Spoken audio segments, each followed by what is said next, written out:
Hello students, welcome to sky coaching easy home tuition. Students, आज बात करते हैं हम पास्ट कंटिन्यूअस की। पास्ट कंटिन्यूअस टेंस टेबल में हमने रूल सारे समझा रखे हैं आपको, फिर भी रिवाइज कर लेते हैं एक बार। पहचान पहचान क्या होगी? जब हिंदी का सेंटेंस पढ़ेंगे उसके लास्ट में क्या वर्ड मिलेंगे, या हम इंग्लिश का पढ़ेंगे तो हमें उसकी सेंस क्या पढ़नी है, क्या मीनिंग निकालना है। जैसे इनके हिंदी के वाक्यों के अंत में क्या क्या वर्ड आएंगे, जैसे रहा था, रहे थे, रही थी, रहा था, इस तरह के वर्ड आएंगे तो ये पहचान हो जाएगी। अब रूल्स क्या होंगे? रूल्स में देखिए, इन सेंटेंस को बनाने के जो रूल्स आएंगे, इनमें जो सिंगुलर सब्जेक्ट होते हैं हमारे, उनके साथ में हेल्पिंग वर्ब यूज होती है वाज। जो प्लूरल सब्जेक्ट होते हैं उनके साथ में हेल्पिंग वर्ब यूज होती है। ये पॉजिटिव मत समझना, सिंगुलर नेगेटिव है पॉजिटिव सभी के साथ में यूज होता है। इनके साथ में वर यूज होगी। सबके साथ में वर्ब की फर्स्ट फॉर्म में आईएनजी लगेगी।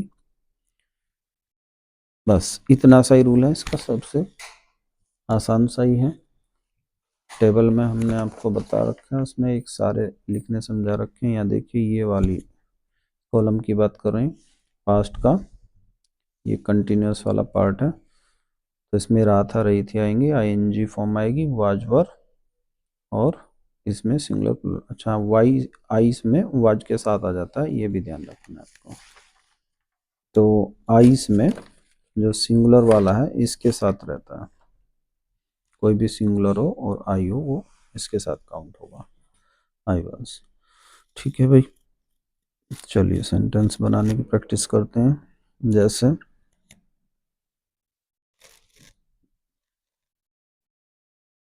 मैं आज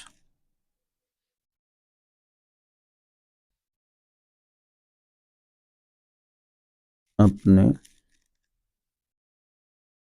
भाई को पीट रहा था, मतलब ये सेंटेंस आ गया। मैं हो गया सब्जेक्ट, तो क्या लगेगा आई। देखो रूल तो वही है भाई, एक ही स्ट्रक्चर, एक ही रूल, पूरी इंग्लिश इसे सीखेंगे। Subject, helping verb, main verb, object plus adverb. Time का स्पेशल केस हो तो पीछे रखेंगे। ठीक है, इसी के अकॉर्डिंग पूरी इंग्लिश सीखनी है हमें। तो सबसे पहले सब्जेक्ट लगाएंगे, फिर उसके बाद हेल्पिंग वर्ब। हेल्पिंग वर्ब क्या आएगी, पीट रहा था। इस सेंटेंस की पहचान करेंगे कि ये पास्ट का, रहा का मतलब कंटिन्यूअस वाला है, तो इसमें हेल्पिंग वर्ब क्या लगेगी, वाज और वर। आई और सिंगुलर सब्जेक्ट के साथ में क्या लगती है, वाज, तो हमें यहाँ पे क्या लगानी है, आई आ गया तो क्या लगानी है हमें, वाज, तो हम यहाँ पे लगाएंगे वाज। क्लियर होगी बात। इसके बाद मेन वर्ब, मेन वर्ब का नंबर है subject, helping verb, main verb. Main verb हो गया पीटना, जो काम होता है वो हमारा मेन वर्ब होता है। तो पीटने को क्या बोलते हैं, बीट, और बीट की फॉर्म कौन सी लगेगी, फर्स्ट फॉर्म में आईएनजी, तो क्या लगाएंगे, बीटिंग। तो ये हुआ हमारा मेन वर्ब। तो आई वाज बीटिंग, यहाँ तो हो गया ऑब्जेक्ट। किसको पीट रहे थे, पीटने वाला ऑब्जेक्ट था हमारा अपना भाई। किसको पीट रहे थे हम, अपने भाई को। अब देखो, अपने की इंग्लिश क्या है, कोई हिज लगा देता है, कोई हिम लगा देता है, कोई कुछ लगा देता है, लेकिन अपने की इंग्लिश क्या लगेगी, हमें सब्जेक्ट का कॉम्बिनेशन देखना है। सब्जेक्ट है आई के साथ अपने की इंग्लिश क्या लगानी है, तो टेबल को याद कीजिए। आई के साथ ये आई है, ये आई है। आई के साथ अपने की इंग्लिश क्या लगती है, माई। ठीक है, ये याद रखना है। तो यहाँ पे आई वाज बीटिंग, अपने की जगह लगाएंगे हम माई, और भाई के लिए लगा देंगे ब्रदर। तो आई वाज बीटिंग माई ब्रदर, ये हो गया ऑब्जेक्ट। फिर नंबर आता है एडवर्ब का और टाइम का स्पेशल जो भी होगा। तो आज हमारा टाइम में जाता है, क्या लगाएंगे हम, टुडे। ठीक है भाई, sentence complete. I was beating my brother today, आज मैं अपने भाई को पीट रहा था। इसका नेगेटिव बनाना हो कि मैं नहीं पीट रहा था, कैसे लिखेंगे, आई और हेल्पिंग वर्ब के पीछे नॉट बता रखे हैं मैंने, तो I was not beating my brother today. ठीक है भाई, बाकी का सेंटेंस सेम रहता है। सीबीएसई बोर्ड वाले देखो, अगर ये सेंटेंस आपको लिखा मिल गया और आपको पता है वाज और वर का मीनिंग क्या है और आईएनजी फॉर्म लगी तो इसका क्या मीनिंग निकालेंगे, तो हिंदी में आप उसकी सेंस समझ सकते हैं इंग्लिश का सेंटेंस पढ़ने के बाद। जैसे I was beating my brother या I was not beating my brother, अगर आपको पता है ये फर्स्ट फॉर्म में आईएनजी है, वाज वर है, साथ ही इसका मीनिंग निकलता है, तो आप इसका मीनिंग आराम से समझ लेंगे कि मैं अपने भाई को आज नहीं पीट रहा था। ठीक है, अगर ये रूल नहीं पता होगी, ग्रामर नहीं पता होगी, तो आप कुछ भी मीनिंग नहीं निकाल सकेंगे सिवाय रटने के, और कुछ नहीं कर सकते। ठीक है बेटा, चलिए।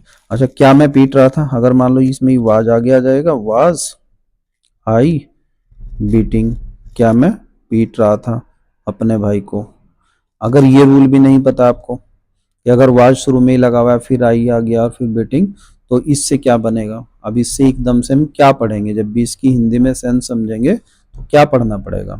अगर बेटा आपको पता है ये क्या बोलेगा, कोई भी हेल्पिंग वर्ब शुरू में आएगी तो उसे में क्या से सेंटेंस की मीनिंग को शुरू करना है तो आप कर सकोगे। अगर ये रूल नहीं पता है तो आप नहीं निकाल पाओगे।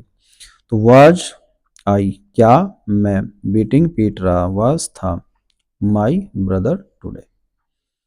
क्या मैं नहीं पीट रहा था, तो इसमें वाज शुरू में ही है, आई और नॉट पीछे आ जाएगा बस, तो वाज आई नॉट बीटिंग। ठीक है, माई ब्रदर टुडे, बाकी सेंटेंस सेम। फिर मैं क्यों पीट रहा था, देखो किसे पीटना तो अलग हो जाएगा सेंटेंस, मैं क्यों पीट रहा था, तो डब्ल्यू एस टाइप वर्ड जो भी आएगा सबसे शुरू में, हेल्पिंग वर्ब उसके साथ साथ, फिर सब्जेक्ट, अगर नोट है तो पीछे, नहीं नोट है तो सीधा main verb, why was beating, question mark लगा देना। और अगर इसमें भी नेगेटिव सेंटेंस आ जाए तो यहाँ पे नोट एंटर कर जाएगा, why I was not beating, मैं आज क्यों नहीं पीट रहा था। मान लो रोज पीटता हूँ और आज क्यों नहीं पीट रहा था। समझ में आया। कोई प्लूरल ले लेते हैं, प्लूरल में क्या हो सकता है,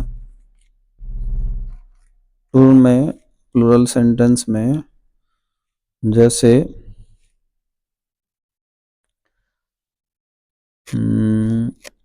हम ले लेते हैं एक सेंटेंस में सब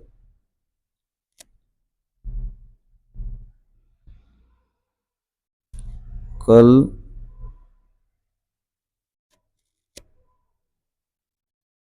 एग्जाम की, अपने लिख देते हैं ना, अपने एग्जाम की तैयारी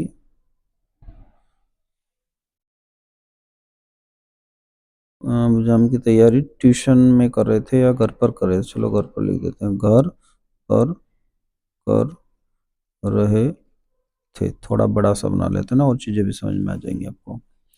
तो देखो सबसे पहले तो छांटना है कि वे सब कल अपने एग्जाम की तैयारी घर पर कर रहे थे, तो कर रहे थे, तो कर रहे थे से पता चल गया हमें ये पास्ट का कंटिन्यूअस है। ठीक है भाई, पहला काम तो यही पहचान करना है। दूसरी बात यह है कि ये देखना है कि समय के साथ तो नहीं आ रहा से वगैरह, देखो कल समय तो है ये लेकिन से नहीं आ रहा, कल से, वे सब कल अपने एग्जाम की तैयारी घर पर कर रहे थे, तो वे कल कर रहे थे अब नहीं कर रहे हैं। ठीक है, तो इसलिए ये पास्ट का कंटिन्यूअस है।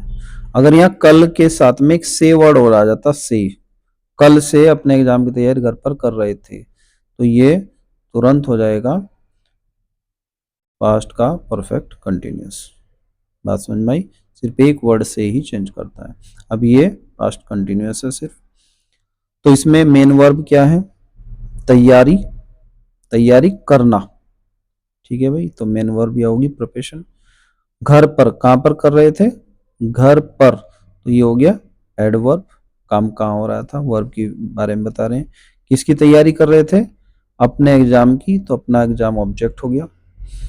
कब कर रहे थे, कल कर रहे थे, देखो ये भी एडवर्ब है और ये भी एडवर्ब है, ये टाइम वाला एडवर्ब है तो इसको इस वाले से पीछे ले जाएंगे।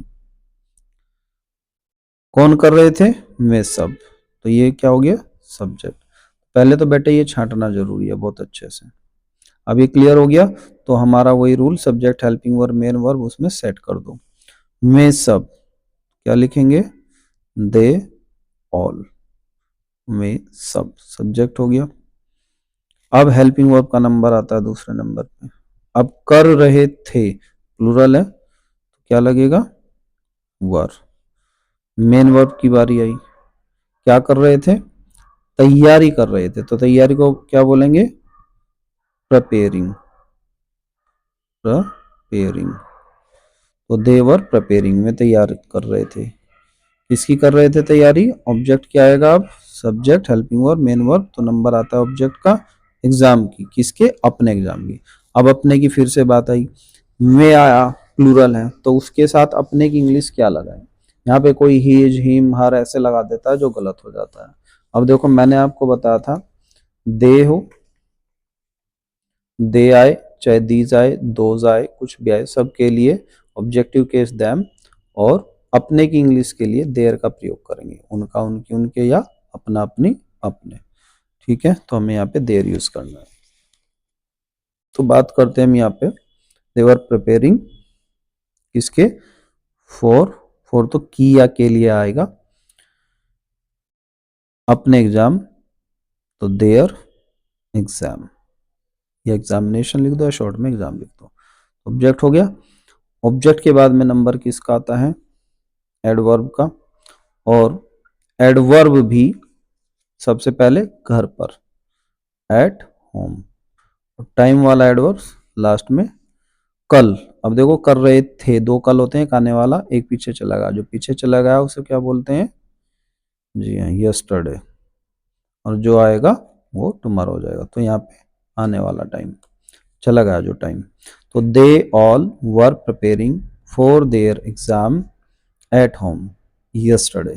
ठीक है, बड़ा सा सेंटेंस लिया मैंने, ये कुछ और चीजें भी आपको क्लियर हो जाएंगी। इसी में अगर नेगेटिव बनाना है तो सिर्फ भाई इतने में चेंज आएगा, आगे आगे वाले में।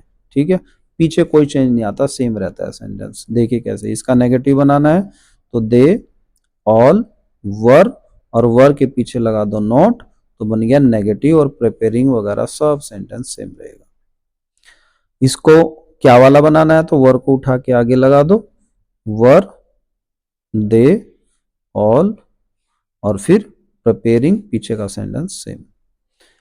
क्या नहीं वाला लगाना है, तो वर शुरू में ही, दे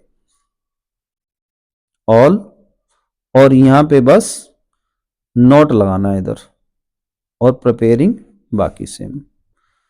में क्यों तैयारी कर रहे थे, कैसे तैयारी कर रहे थे, मान लो कैसे आ गया कि कैसे तैयारी कर रहे थे भाई, में किसी की हेल्प से कर रहे थे, खुद कर रहे थे, तो हाउ कैसे के लिए क्या आ जाएगा?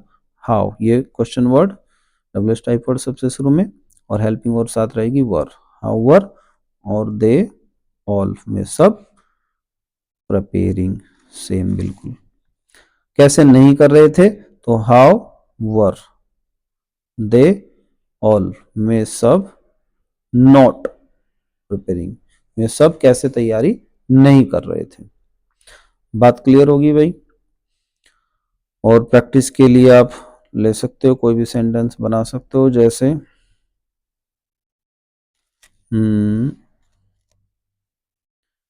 मेरे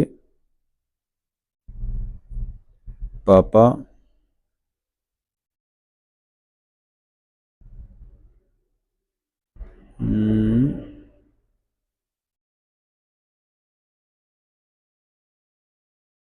मेरे पापा